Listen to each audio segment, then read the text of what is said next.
1절에서 11절까지 김희도 장로님 공독해 드리겠습니다. 다 같이 기도하셔서 하나님의 말씀을 봉독하시겠습니다.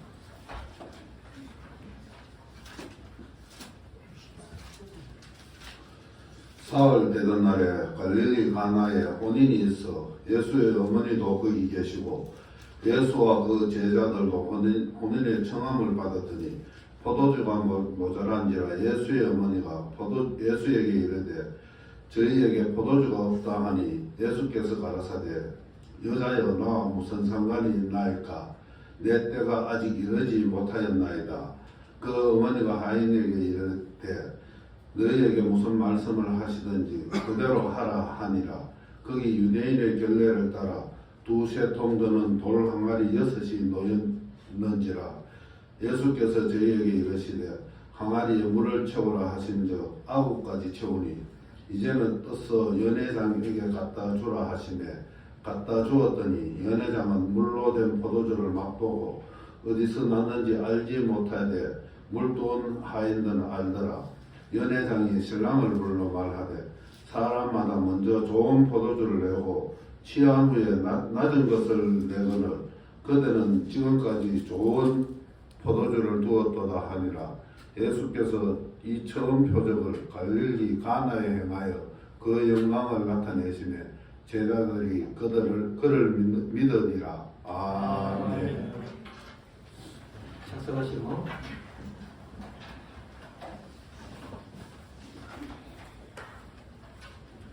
이제 우리 하나님의 말씀을 묵상하는 시간이에요. 오늘은 요한복음 2장 말씀.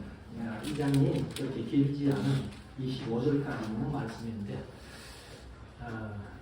참 본문이 다행이다 싶은 생각이 듭니다. 특성으로 오후에 뵀으면 좋겠는데 오전에 예배하고 또 올라간다니까 할 수 없이 오전 예배를 했는데 마침 본문이 좀 짧아서 시간은 그렇게 길게 말씀을 드리지 않아도 되리라고 생각을 합니다.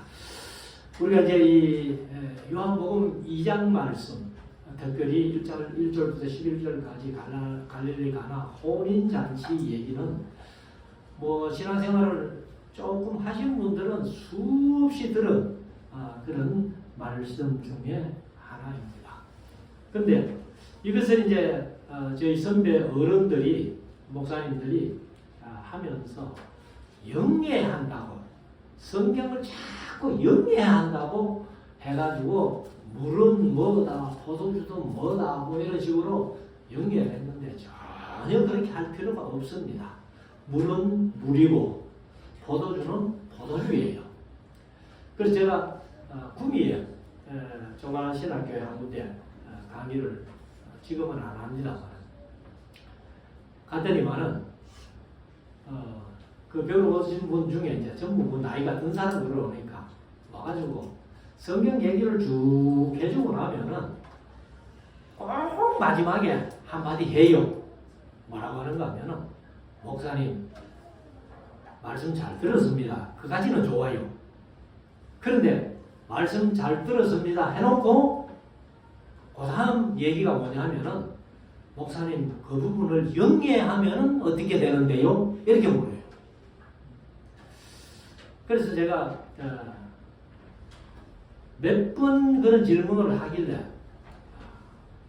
좀 나무랐습니다. 말씀을 그대로 보면 되지 그 영예가 어디 있느냐고. 성경은 영예가 따로 없습니다. 말씀 그대로예요. 그래서 항상 우리가 말씀 그대로 믿는 것이 중요하다 하는 것을 말씀을 드리고 여기 이제 요한복음 2장 1절부터 25절까지 한 절씩 읽으면서 쭉 말씀을 드리겠습니다. 사흘 되던 날에 이것은 이제 1장 이후에 사흘 되던 날 그런 의미죠. 갈릴리 가나에 혼인이 있어. 개정은 혼례가 있어. 뭐 잔치했다 그 말이죠. 그래서 이제 이 유대인들의 잔치는 원래 좀 길게 합니다. 우리는 지금 결혼식 한다고 예식장에 가도 예식장 뒤에 스케줄이 밀려가지고 30분도 옳게 못하는, 그래서 뭐 사진 찍고 다 하려면은 1시간이 부족한데도 그냥 그 전에 다 하려고 애를 쓰는 그런 형편입니다만, 저희들이 어릴 때만 해도 보통 잔치를 하면 3일씩 했습니다. 친척들이 와가지고 잔치집에 그 집에 전부 한 3일씩 먹고 자면서 이렇게 했는데, 유대인들은 한국보다 조금 더 해요. 일주일을 합니다. 일주일을. 그래서 예수의 어머니도 거기 계시고, 2절 예수와 그 제자들도 본인의 청함을 받았더니, 우리나라도 뭐 좀 그렇습니다만 결혼식에는요 청첩장 받지 않은 사람이 오면은 실례입니다. 장례식은 괜찮아요. 장례식은 뭐 아무나 와서 위로해주고 하는 것은 괜찮은데, 결혼식은 좀 청첩장 안 받은 분들이 오면은 실례라는 거예요. 근데 우리나라도 뭐 그렇지만은, 그런데 유대인들은 철저하다는 거예요. 청함을 받지 않는 사람이 잔치집에 온다? 이거는 큰 무례라는 거예요. 그래서 예수님도 제자들과 함께 아마 청함을 받은 것 같고, 예수의 어머니 마리아도 함께 청함을 받아서 잔치집에 갔는데, 일주일을 잔치하는데 언제 갔는지는 모르겠어요. 그렇지만은 잔치를 아마 하다가 중간에 일주일쯤 하니까 한 뭐 3, 4일은 잔치를 잘 했겠죠. 그러다가 포도주가 떨어진 겁니다. 모자란 겁니다. 그래서 3절에 포도주가 모자란지라. 예수의 어머니가 마리아죠. 예수에게 이르되 저희에게 포도주가 없다 하니. 사실은 마리아가 어떻게 해서 그 마음에 이런 믿음이 생겼을까 한번 생각해 보아야 된다. 포도주가 모자라네. 예수님이 아직 공생에 들어가가지고 어떤 이적을 행한 적도 없고, 우리가 뭐 성경상으로는 예수님이 처음 이적이다, 이게 이제 요한복음 2장 갈릴리 혼인잔치에 물로 포도주를 만든 사건인데, 근데 마리아가 포도주가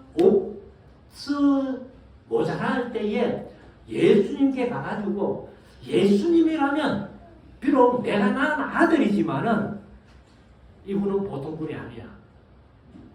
그래서 누가복음 1장에 보면 가브리엘 천사가 사내도 알지 못하는 마리아에게 네가 아들을 낳을 것이다 했던 것을 마음에 새겼고, 그 다음에 누가복음 2장에 보면은 12살 때 예루살렘 성전에 예수님이 올라가셨을 때에, 그때는 뭐 항상 제가 성인시간 올라갔다 이렇게 말씀드렸는데, 근데 돌아올 때에 예수님 안 내려오고 마리아 요셉이 한 길을 내려갔다가 살 길을 찾아가가지고 성전에서 예수님을 만났잖아요.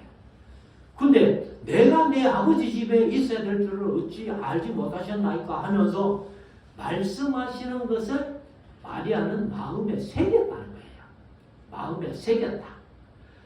예수님의 행동 하나하나, 그리고 예수님이 탄생할 때부터 어릴 때 자랄 때부터 되어지는 모든 일들을 마리아는 마음에 새겼기 때문에 그 새겨진 말씀들이 믿음으로 성화했다는 거예요. 그래서 우리가 오늘날도 신앙생활 하는 저와 여러분들이 하나님의 말씀을 항상 마음에 많이 새겨놓으면 어떤 일을 만나고 어떤 어려움을 당할 때에 그 말씀이 우리의 믿음을 복돋아주고 믿음으로 성화해서 그 문제점들을 다 잘 해결해 갈 줄로 믿습니다. 그렇기 때문에 여러분들이 항상 하나님의 말씀을 근성으로 듣지 말고 마음속 깊이 새겨서 그 말씀들이 우리의 삶 속에 믿음으로 성화되는 역사가 저와 여러분들에게 항상 있어지기를 원합니다.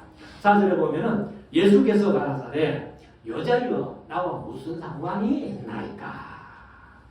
이거는 참 해석하기가 어려운 번역하기가 어려운 그런 문제인데요. 우리나라의 어떤 개념으로 생각하면은 자기 어머니 보고 여자여, 이게 말도 안 된다는 거예요. 그래서 많은 목사님들이 이 여자여 한 말을 잘못됐다고 그렇게 표현을 많이 합니다. 그러나 이 예수님이 하신 말씀이 절대로 잘못된 말씀이 아니에요. 여기 여자여 하는 헬라가 뭐냐 하면은 귀내입니다. 귀내 하면은 여자, 아내, 여성 다 포함되는데, 그런데 이게 이제 혹격으로 부르면은 여자여 할 수밖에 없잖아요. 그 여자니까. 그런데 이게 이제 혹격으로 부르면 귀나이가 됩니다. 귀내가 혹격으로 부르면 귀나이가 되는데, 귀나이가 무슨 뜻인가 하면은 여성을 최고로 높이는 그런 얘기라는 거예요. 그래서 성경에 보면 여자여 하는 말이 2번 딱 나옵니다.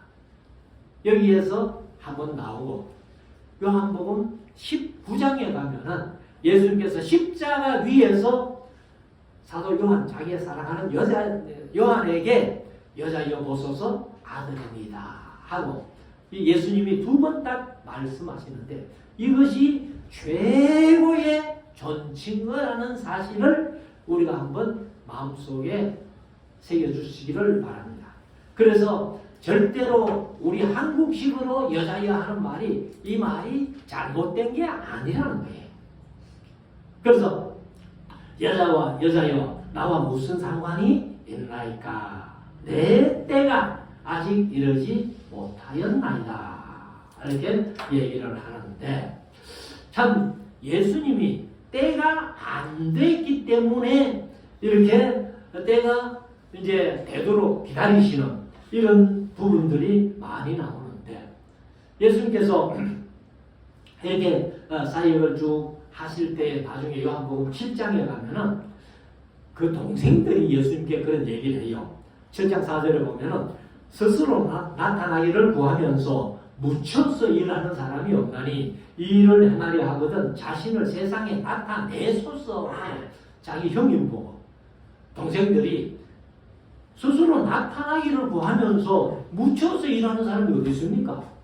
좀 일을 행하려 하거든 세상에 자기를 좀 나타내라 하고 이렇게 얘기를 했을 때에 예수님이 나중에 7장 6절에 가면은 예수께서 가라사대 내 때는 아직 이르지 아니하였거니와 너희 때는 늘 준비되어 있느니라. 이렇게 말씀을 하십니다. 그래서 이 때도 제가 이제 가끔 말씀드렸습니다만 우리말로는 때 하면 똑같아요. 똑같은데 헬라 원어는 때가 2가지가 있습니다. 하나는 카이로스라는 때가 있고 하나는 크로노스라는 때가 있어요. 그러면 카이로스는 하나님의 때, 하나님만 아시는 때, 또 하나님이 혹시 계획하시고 일하시는 때, 그것을 카이로스라고 합니다. 그러나 사람이 이렇게 일하는 그런 24시간의 시간의 때는 크로노스를 씁니다. 그래서 예수님께서 내 때가 아직 이르지 않았다 하는 것은 카이로스 이렇게 이제 얘기를 할 수가 있습니다. 5절 그 어머니가 하인들에게 이르되, 그 예수님은 대답이 전혀 상관없는 것처럼 대답을 했는데 마리아는 하인들에게 그 예수님의 대답에 실망하지 않고 하인들에게 부탁을 합니다. 하인들에게 이르되 너희에게 무슨 말씀을 하시든지 그대로 하라 하니라. 무슨 말씀을 하시든지. 그러면 예수님께서 마리아가 탄생할 때부터 이제 임신할 때부터 탄생할 때 목자들이 와서 이렇게 경배하면서 목자들이 한 얘기를 마리아는 마음속에 새겨뒀고 또 12살 때 성전 올라갔을 때 마리아는 마음속에 세워뒀고 내가 비록 내 몸으로 낳은 아들이지만은 이분은 보통 분이 아니야. 그것을 마리아는 알기 때문에 이 문제도 분명히 해결해 주실 것이라고 믿고 하인들에게 무슨 말씀을 하시든지 이의 달지 말고 그대로 순종해라 하고 하인들에게 부탁을 했습니다. 그래서 6절에 가면은 거기 유대인들의 결례를 따라 두세 통 드는 항아리 6이 놓였는지라. 그러면 두세 통 드는 항아리 6 이렇게 얘기를 하는데 이게 이제 두 통이면 두 통이고 세 통이면 세 통이지 왜 두세 통 드는 이렇게 했을까? 이게 이제 우리말로 번역이 어렵다는 거예요. 이게 이제 두세 통 하는 것이 지금 우리 리터로 말하면은요 34리터쯤 됩니다. 34리터. 그러면은 두 마리, 한 마리 20리터잖아요. 그럼 두 마리 채 안 되는 거예요.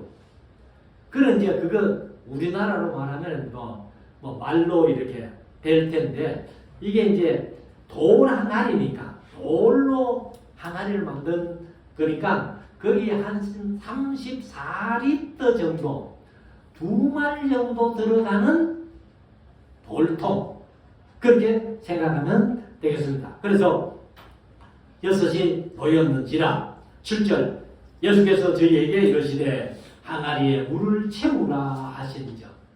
예수님도 아마 마리아에게 여자의 나오면 무슨 상관이 있습니까? 아직 내 때가 이르지 못했습니다 라고 얘기를 했지만은 마리아가 하인들에게 무슨 말씀을 하든지 그대로 순종해라 하는 얘기를 들으시고는 아이고 이거는 뭐 내가 피해갈 일이 아니구나 아마 그렇게 생각하신 것 같아요. 그래서 하인들에게 돌항아리 6이 놓였는데 거기에 물을 채우라 이렇게 했습니다. 그러니까 이 하인들이 물을 채웁니다. 채우는데 아마 하인들이 처음에 무슨 생각을 했을까? 물을 들고 가면서도 가가지고 부으면서도 지금 물 부어가지고 언제 포도주 만들어가지고 잔치에 쓰느냐 하고 아마 의심이 많았으리라고 봅니다. 그러나 하인들은 마리아의 말대로 무슨 말씀을 하시든지 그대로 하라 하니까 물을 아구까지 채우는 거예요. 이거는 완전한 순종을 얘기한다. 저는 그렇게 생각합니다. 왜요? 물을 반통만 채울 수도 있고 3분의 2만 채울 수도 있고 채울 수 있잖아요. 그런데 완전히 채웠다는 것은 100% 순종했다는 거예요. 100% 순종했다는 거예요. 그래서 이제 채우고 나니까 예수님께서 이 8절 이제는 떠서 연회장에게 갖다 주라 하시네. 갖다 주었더니 그러니까 마리아가 무슨 말씀하시든지 그대로 하라 해서 그들이 100% 순종했고 이제는 떠서 연회장에게 갖다 주라. 참 종들 입장에서는 곤란하잖아요. 연회장에게 맹물 갖다 줬다가 종들은 어떻게 될 수 있어요? 야, 누구 포도주가 와야 되는데 맹물 갖고 와서 하고는 얼마든지 종들이 책임축을 당할 수 있다는 거예요. 그런데 이 종들은요, 마리아의 말 듣고 예수님의 말씀을 그대로 순종합니다.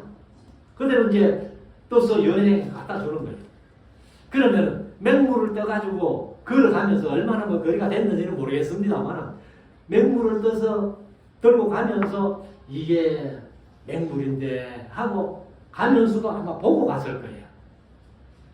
근데 맹물이 언제 포도주로 변했을까? 가는 중에 한 발자국 뜨면 10%, 한 두 발자국 뜨면 20% 그렇게 변했을까요? 절대로 저는 그렇게 생각을 안 합니다. 맹물, 끝까지 맹물이야. 맹물인데 가서 연회장에 가서 부어주는 순간에 포도주로 변하지 않겠나. 저는 그렇게 생각합니다. 그러니까 우리가 말씀대로 순종할 때에, 순종하려고 했을 때에 우리의 생각이나 어떤 그런 것 가지고 이렇게 하지 말고 100% 순종할 때에 역사는 일어난다. 그것이 바로 나만 사건이 그렇고 여리고를 마지막 날 7바퀴 돈 사건이 그렇고, 그래서 99% 순종해도 이적이 안 일어날 수 있습니다. 언제? 100% 순종했을 때에 일어난다는 것입니다. 그래서 9절에 연회장은 물로 된 포도주를 맛보고 어디서 났는지 알지 못하되 물동 하인들은 알더라. 그 연회장이 포도주를 맛을 보는데 맛이 기가 막힌 거예요. 근데 연회장은 어디서 났는지 몰라요. 근데 물동 하인들은 알더라는 거예요. 이게 체험적인 신앙이에요. 우리 성도들이 세상 살아가면서 말씀대로 순종해 갈 때에 어떤 역사가 일어나는지를 늘 체험할 수 있는 체험적인 믿음이 될 수 있기를 원합니다. 제가 믿음에는 세 단계가 있다고 말씀을 드렸죠. 처음에는 조건적인 믿음, 두 번째는 이론적인 믿음, 세 번째가 체험적인 믿음. 조건적인 믿음으로 믿는다고 해서 구원받았다? 아마 어려울 거예요. 이론적인 믿음까지만 가지고도 구원받았다는 확신은 못합니다. 이게 이제 체험적인 신앙. 체험적인 신앙. 그래서 신랑에게 이제 연회장이 얘기를 하죠. 연회장이 신랑을 불러 말하되 10절 사람마다 좋은 포도주를 내고 취한 후에 낮은 것을 내거는 그대는 지금까지 좋은 포도주를 두었도다. 그냥 한 일주일 잔치 하면서 연회장이 얼마나 많은 포도주를 맛을 봤을까요? 그래서 이 신랑에게 이제 연회장이 그런 얘기를 했습니다. 11절 예수께서 이 전 표적을 갈릴리 가나에서 행하여 그 영광을 나타내심에 제자들이 그를 믿으니라. 이게 이제 예수님의 사역 공생의 초기니까 제자들도 예수님이 긴가민가 하고 이렇게 했는데 이런 어떤 이적을 보고는 이제 예수님을 믿기 시작을 했습니다. 그러나 우리가 잘 아는 대로 제자들이 완전한 믿음은 못 되는 거예요. 3년 훈련 받아도 예수님이 예루살렘에 올라가서 많은 고난받고 죽임당하고 제3일에 살아나야 한다 하는 것을 말씀하실 때에 제자들은 못 믿었잖아요. 그러나 우리는 어떤 믿고 싶은 것만 믿는 게 아니라 끝까지 말씀 그대로 믿는 믿음이 되어야 된다는 것입니다. 그래서 여기 11절까지 갈릴리 가나 혼인잔치 얘기가 있고 12절 그 후에 다른 사건이죠. 예수께서 그 어머니와 형제들과 제자들과 함께 가버나움으로 내려가 거기 여러 날 계시지 아니하니라. 왜요?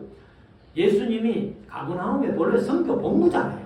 본부지만은 이때는 가서 거기에서 여러 날 계시지 않고 빨리 다른 데로 이동했다. 이제 그 말씀이죠. 그리고 13절에 유대인의 유월절이 가까운지라 예수께서 예루살렘으로 올라가셨더니. 근데 다른 복음서 마태, 마가, 누가복음, 공관복음에는 유월절을 한 번 지킨 걸로 나와 있어요. 근데 요한복음에는 4번 지킨 걸로 나와 있습니다. 그래서 보통 우리가 예수님의 공생애를 3년이다 이렇게 하는데 정확하게 36개월 3년 공생애라면은요 6월절이 4번 안 지켜집니다. 3번밖에 안 지켜져요. 그러면은 예수님의 공생애가 몇 년이다? 3년 6개월. 3년 6개월이라야 내분을 지킬 수 있다는 겁니다. 그래서 이제 6월절을 지키기 위해서 예루살렘에 올라가셨더니 14절 성전 안에서 소와 양과 비둘기 타는 사람들과 돈 바꾸는 사람들이 앉은 것을 보시고 노건으로 채찍을 만드사 양이나 소를 다 성전에서 내어 쫓으시고 돈 바꾸는 사람들의 돈을 쏟으시며 상을 엎으시고 비둘기 파는 사람에게 이르시되 이것을 여기서 가져가라. 여기도 소와 양은 막 쫓아내 버렸어요. 근데 소와 양들은 쫓아내도 주인들이 얼마든지 자기 양, 자기 소는 챙겨갈 수 있잖아요. 근데 비둘기 파는 사람에게는 비둘기 파는 상을 엎어버리면은 비둘기가 어떻게 돼요? 다 날아가 버리겠지. 그러니까 비둘기 파는 사람에게는 그렇게 엎지 않으시고 가지고 가. 이렇게 말씀하셨다는 거예요. 그리고 이제 말씀하시는데 내 아버지의 집으로 장사하는 집을 만들지 말라 하시니 이제 다른 복음서에는 강도의 굴려를 만들지 말라. 근데 이 사건도 다른 복음서에는 예수님이 마지막 십자가에 못 박히시기 위해서 입성하셔가지고 성전을 정결케 하는 얘기를 하고 있습니다. 근데 여기는 아마 예수님의 천유월절에 했다. 이렇게 이제 요한이 기록을 하는 거예요. 그러니까 우리가 이제 항상 말씀드리지만 복음서는 복음서 하나만 읽어가 안 됩니다. 네 복음서 전부를 총합해야만이 예수님의 생애가 정확하게 나온다. 17절 제자들이 성경 말씀에 주의 전을 사모하는 열심히 나를 삼키라 한 것을 기억하더라. 그래서 이 말씀이 사실은 어디에 말씀을 인용했는가 하면은 시편 69편 9절 말씀인데 주의 집을 위하는 열심히 나를 삼키고 주를 회방하는 회방이 내게 미쳤나이다 하는 이 말씀을 제자들은 기억하게 됐다는 거예요. 기억하게 됐다. 그래서 주의 전을 사모하는 열심히 나를 삼키리라 한 것을 기억하더라. 아마 이 말씀도 예수님을 통해서 들었겠죠. 예수님께서 제자들을 훈련시키시면서 말씀하시니까 그러니까 제자들이 이제 이런 사건을 보고는 야, 그 말씀이 바로 이런 일을 말씀하는 거네 하고 그렇게 기억을 했더라는 거예요. 그래서 제가 다시 말씀드리지만은 우리가 성경 말씀을 항상 마음속에 많이 새겨놓을 때에 어떤 일을 만날 때 그 말씀이 기억이 난다는 거예요. 기억이 나서 우리의 믿음이 성화되는 그런 놀라운 역사가 있어지게 된다 하는 것을 말씀을 드립니다. 18절 이에 유대인들이 대답하여 예수께 말하기를 네가 이런 일을 행하니 무슨 표적을 우리에게 보이겠느냐 하고 이제 이 표적을 두게 해요. 그런데 항상 이제 유대인들이 예수님의 말에 올무를 잡기 위해서 그렇게 신경을 쓰고 있는데 근데 예수님이 그런 성전을 정결케 하는 이런 일을 하시는 거 보고는 네가 이런 일을 하니 그럼 우리에게 무슨 표적을 보여줄래? 이렇게 이제 얘기를 했다는 거죠. 19절 예수께서 대답하여 가라사대 너희가 이 성전을 헐라 내가 사흘 동안에 일으키리라. 이 성전이 바로 헤롯 성전이에요. 헤롯 성전이 언제부터 짓기 시작했다고요? BC 19년부터 짓기 시작해가지고 지금 예수님이 공생애에 들어갔었기 때문에 30세 넘었잖아요. 그러면은 이 성전 지은 역사가 오래됐어요. 그래서 이제 뒤에 보면은 46년 동안의 지역권을, 근데 우리가 계산적으로는 49년이 되잖아요. 30세하고 BC 19년이니까. 근데 예수님의 생애를 BC 0년이 아니고 BC 4년으로 봅니다. BC 4년으로. 그렇게 보면은 46년이 맞는 거예요. 그래서 자 20절 유대인들이 가로되 이 성전은 46년 동안의 지역권을 네가 3일 동안에 일으키겠느냐 하더라. 그러나 이제 요한은 이 요한복음을 쓸 때는 이런 일이 다 있어진 뒤에 나중에 AD 90년 이후에 요한복음을 쓰니까 그래 이제 예수 21절 그러나 예수는 성전된 자기 육체를 가리켜 말씀하신 것이라. 예수님이 사흘 동안 무덤 속에 들어갔다가 다시 부활한다는 그 사실을 이제 얘기한 것이다 라고 요한은 해석을 해놓은 거예요. 그래서 22절 죽은 자 가운데서 살아나신 후에야 제자들이 이 말씀하신 것을 기억하고 성경과 및 예수의 하신 말씀을 믿더라. 그러면 예수님이 이 성전을 헐라 내가 사흘에 일으키리라 하신 것이 헤롯 성전을 헐어가지고 사흘 만에 짓는다는 게 아니고 자기 육체, 예수님의 육체가 곧 성전이거든요. 그래서 항상 성전의 주인은 누구예요? 예수님이세요. 그래서 그것을 얘기를 했는데 제자들이 십자가에 못 박히시고 그리고 죽은 지 사흘 만에 부활하신 사건 이전에는 전혀 예수님이 하신 그 말씀이 뭘까라고 궁금해 했는데 사흘에 사흘째 되는 날 부활하시고 난 뒤에야 예수님이 그때 하신 말씀이 바로 이걸 두고 하신 말씀이구나 제자들이 알았다는 겁니다. 그래서 제가 다시 한번 말씀드리지만 말씀을 우리가 많이 마음속에 새기고 있을 때에 미처 몰랐던 사건이라도 우리가 어떤 신앙적인 경험을 통해 가지고 그 말씀은 이렇게 이루어지는구나 이렇게 이루어졌구나 하는 것을 느낄 수 있다는 겁니다. 그래서 우리가 항상 말씀 중심으로 이렇게 해야 되는데 그래서 여기 23절 다시 읽으면 6월절에 예수께서 예루살렘에 계시니 많은 사람이 그 행하시는 표적을 보고 그 이름을 믿었으나 24절 예수는 그 몸을 저희에게 의탁지 아니하셨으니 이는 친히 그 사람을 아심이요.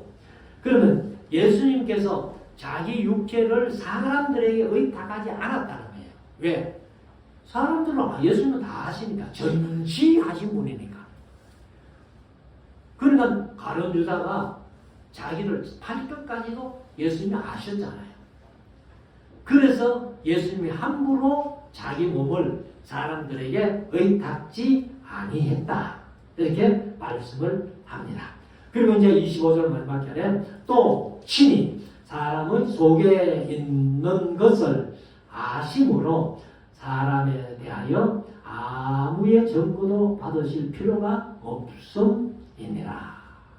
그래서 어떤 사람의 증거가 필요 없었다는 것. 결국 사람들이 예수님을 우리가 보면서 다 지나왔기 때문에 이제 복음을 다 했기 때문에 이런 사건을 다 합니다만 예수님이 십자가에 못 박기 위해서 거짓 증인을 얼마나 세웠어요. 그러니까 사람들의 증거는요 믿지를 못한다는 거예요. 그래서 사람들의 증거는 받을 필요도 없으신 분이다 이렇게 말씀을 하고 있습니다. 그래서 우리가 10계명 가운데서 9번째 계명이 뭐예요? 제가 늘 어릴 때 주일학교 다니면서 교사들이 거짓말하면 지옥 간다. 여러분들은 많이 들었죠? 거짓말하면 지옥 간다. 근데 우리 사람이 얼마나 거짓말을 많이 해요. 근데 구계명은 거짓 증거입니다. 이웃을 해하려고, 네 이웃을 해하려고 거짓 증언하지 마라. 거짓 증거하지 마라. 재판석에 가가지고 증인으로 출두해가지고는 말을 뒤집어가지고 그래서 벌 받을 사람이 상 받고 상 받을 사람이 벌 받는 이게 이제 이웃에 대한 증거, 증민이거든요. 그래서 우리가 결코 그렇게 해서는 안 된다. 정의는 사실을 그대로 얘기해야 돼요. 그래서 우리가 예수님의 증인, 예수님을 증거하는 사람, 그것이 바로 우리 기독교의 핵심이 십자가요 부활인데 그대로 증거하면 된다는 거예요. 그래서 우리가 이렇게 예수님께서 많은 사람들을 가르쳤지만은 그 사람들의 증거도 예수님께는 필요 없었다. 그렇게 말씀을 하십니다. 그래서 우리가 이 세상을 살아가면서 사람이기 때문에 거짓 증거할 수 있겠죠. 안희승 역사라는 우리가 잘 알잖아요. 죽으면 죽으리라고 책을 썼던 분인데 그분이 쓴 책 중에 또 한 가지가 그럴 수도 있지 그런 책을 썼다는 거예요. 그럴 수도 있지. 사람이기 때문에 그럴 수도 있지. 그렇게 했다는 겁니다. 그래서 우리가 이 세상을 살아가면서 결코 이웃을 해하려는 거짓 증거하지 말고 우리가 진실을 말하면서 증인은 사실을 얘기한다는 것을 우리가 마음속에 새겨서 저와 여러분들이 이 세상을 살아가는 삶 속에서 예수님의 십자가, 예수님의 부활, 사실 그대로를 많은 사람에게 증거하고 증인서는 그런 우리 모두가 될 수 있기를 주의 이름으로 축원합니다. 기도드리겠습니다. 주님 감사합니다. 이 시간 저희들이 하나님의 귀한 말씀 요한복음 2장의 말씀을 우리가 묵상을 했습니다. 예수님께서 처음 표적을 갈릴리에서 행했을 때에 제자들이 그를 믿었다고 말씀을 하십니다. 우리들도 마리아처럼 예수님께서 행하신 일들을 마음속에 새겼듯이 성경 66권의 말씀을 마음속에 잘 새겨서 우리가 세상 살아가는 삶 속에서 어떤 일을 만나든지 그 말씀이 믿음으로 성화되는 역사를 체험하는 우리 모두가 되게 하여 주시옵소서. 감사하고 예수님 거룩하신 이름으로 기도드리옵나이다. 아멘. 기도하셔서 2장 참가합니다.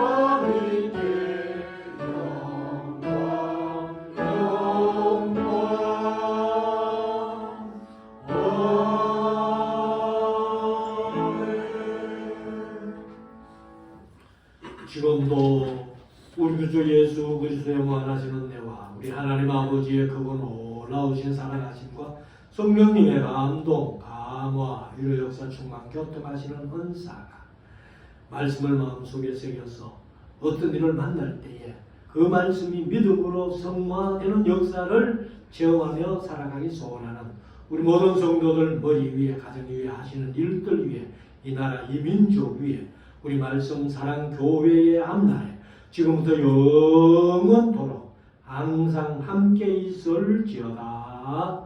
아멘.